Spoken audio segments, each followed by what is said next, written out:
नमस्कार. RMW presents 20 बज या कार्यक्रमात मी वैदेही चौरे सोयतकर आपणा सर्वांचं स्वागत करते. 20 बज अर्थातच बिझनेसचा मूलमंत्र आणि हा मूलमंत्र आम्ही खास आपल्यासाठी घेऊन आलो आहोत आजच्या कार्यक्रमाच्या माध्यमातून. तुम्हाला बिझनेस करायचा आणि तो सक्सेसफुल देखील झाला पाहिजे आणि त्यासाठी तुम्हाला बघायचंय 20 बज हा आमचा कार्यक्रम, कारण आजच्या कार्यक्रमाच्या माध्यमातून तुम्हाला याची माहिती मिळणार आहे. तर आज आपण आमंत्रित केलेला आहे नाग विदर्भ चेंबर ऑफ कॉमर्सचे अध्यक्ष माननीय अश्विन प्रकाश मेहाडिया यांना. तर चला जाणून घेऊया त्यांच्याकडनं बिझनेसचा मूलमंत्र. नमस्कार मेहाडिया सर, आज के हमारे ये स्टूडियो में RMW के स्टूडियो में आपका स्वागत है. बहुत बहुत धन्यवाद sir. Nag Vidarbha chamber of commerce ये जो संस्था है इसके कार्य के बारे में हम जानना चाहेंगे.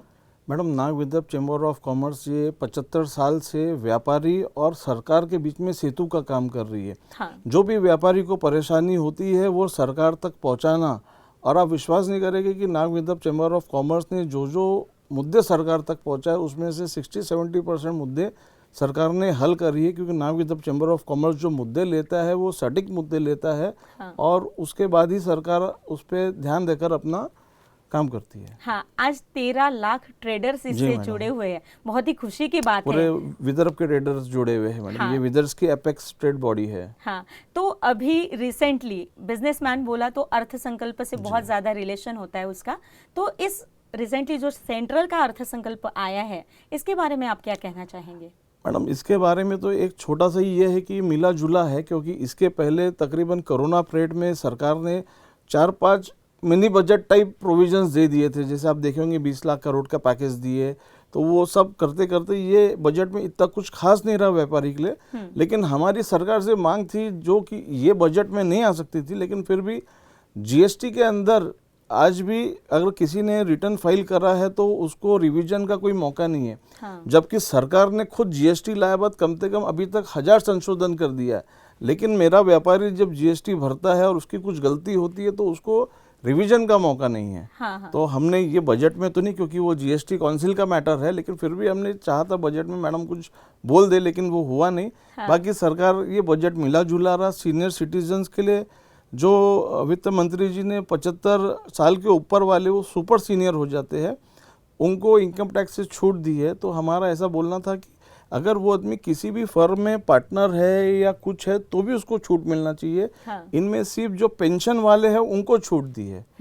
तो ऐसा हमारा मानना था कि सभी को दे देना था, क्योंकि हाँ. जो आदमी 75 साल तक सरकार को टैक्स दिया उसको बचे हुए कुछ सालों तक तो टैक्स फ्री रखना चाहिए सरकार हाँ. ने. हाँ, ऑब्वियसली Yes. हर इंसान ये सोचेगा.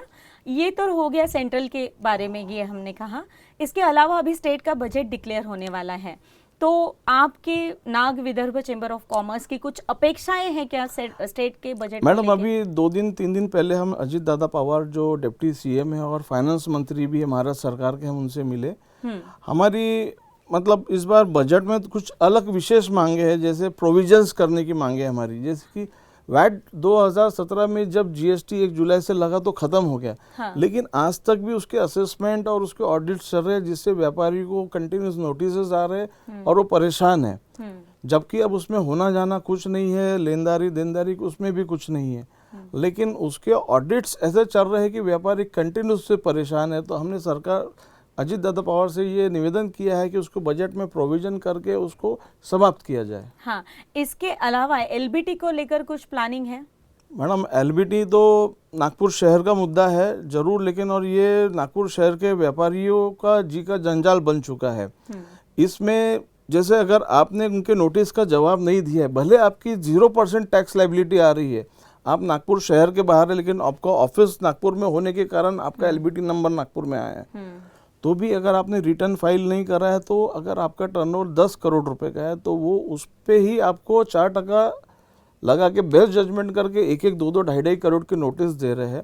हाँ. आपको अपील में जाने का है तो आपको उसका 30% भरने का है. हाँ. अब आप मेरे को बताइए, जो व्यापारी पिछले 6-8 महीने से कोरोना की मार झेलते हुए आ रहा है, और मार्च से लेके जब तक अनलॉक 1 जून 1 तक व्यापारी ने ही कारपोरेशन के साथ मिलके नागपुर शहर को संभाला है.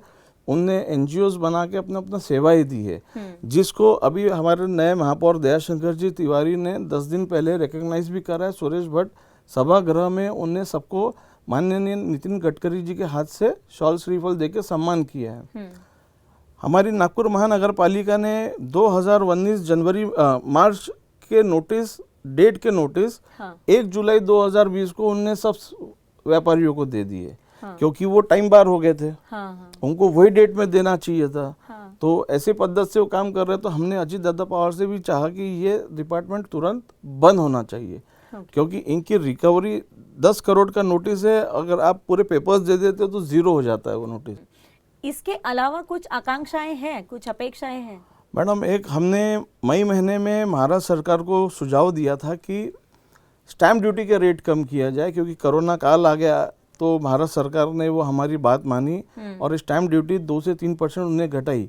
उसका इम्पैक्ट ये आया कि रियल इस्टेट में जो मंदी आ गई थी, जो फ्लैट्स वगैरह थे, जो कमर्शियल कॉम्प्लेक्सेस बने थे, वो थोड़े से सस्टेन करके, अदरवाइज वो उनके अकाउंट्स भी एनपीए होते थे और उसका आर्थिक नुकसान भरना पड़ता था।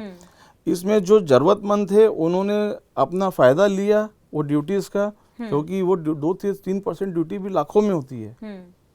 तो इसलिए स्टैम्प ड्यूटी को लेके भी आप और अभी हमने फिर से दादा से निवेदन किया है कि इसको 2022 मार्च तक का कंटिन्यू रखे करके।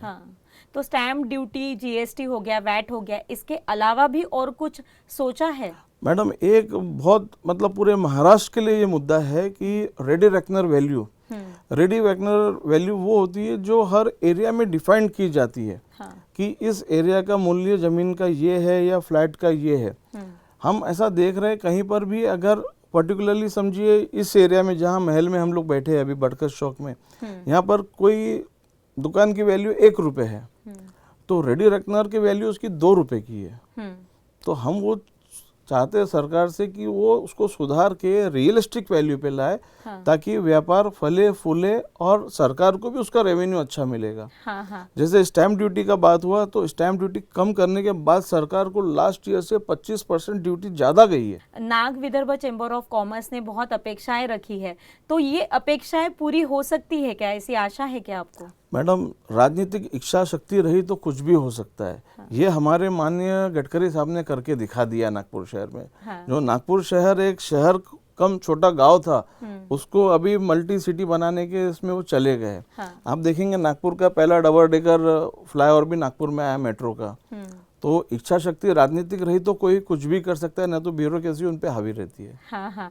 इसके अलावा Nag Vidarbha chamber of commerce ये सब चीजें छोड़ के, अर्थ संकल्प को छोड़ के और फ्यूचर में क्या करने वाली है? किससे रिलेटेड काम करने वाली है बिजनेस से? मैडम, फ्यूचर में तो अभी ऐसा जो हमारा कंटिन्यूस प्रोसेस चलता है डेपुटेशंस, और वो अभी माननीय गडकरी साहब से हमने बात करके एक कंपनी बनाई है जिसमें हम लोग वेयरहाउस बना रहे हैं, मल्टी मॉडल वेयरहाउस बना रहे हैं, जिसमें ट्रक टर्मिनल्स भी रहेंगे, ट्रक की पार्किंग व्यवस्था रहेंगी, उनकी ड्राइवर्स की व्यवस्था रहेंगी, और आने वाला माल वहाँ गोडाउन्स में अनलोड भी हो सकेगा। तो वो उस प्रकार से हम एक 20-25 करोड़ रुपए का वेयरहाउस बनाने की इसमें कंपनी फॉर्म कर ली ऑलरेडी, और क्लस्टर बना के उसको साकार करने जा रहे हैं सपने को। सर, बहुत ही उम्दी योजनाएं Nagpur Vidarbha chamber of commerce ने रखी हुई है, और मुझे ऐसे लगता है सक्सेसफुल होने ही वाले हैं। जो भी अपेक्षा है वो जरूर पूरी होगी, ऐसे मुझे लगता है। सर, आपने बहुमूल्य समय दिया, RMW की ओर से मैं आपकी आभारी हूँ। धन्यवाद। तर दर्शको हो, अश्विन प्रकाश मेहाडिया सरांच्या मुलाखतीमधनं आपल्याला कळलंच असेल की नागपूरच्या व्यापाऱ्यांकरता Nag Vidarbha chamber of commerce किती महत्त्वाचं कार्य करते आहे, आणि फ्युचरमध्ये तुमचा बिझनेस सक्सेसफुल करायचा असेल तर या मुलाखतीमधनं तुम्हाला तो नक्कीच करता येणार आहे। तेव्हा आपण पुन्हा भेटणार आहोत नवीन कार्यक्रमात। तोपर्यंत आमचं YouTube आणि Facebook चॅनल लाईक, सबस्क्राईब आणि शेअर करायला विसरू नका। पुन्हा भेटूया पुढील कार्यक्रमात। तोपर्यंत नमस्कार।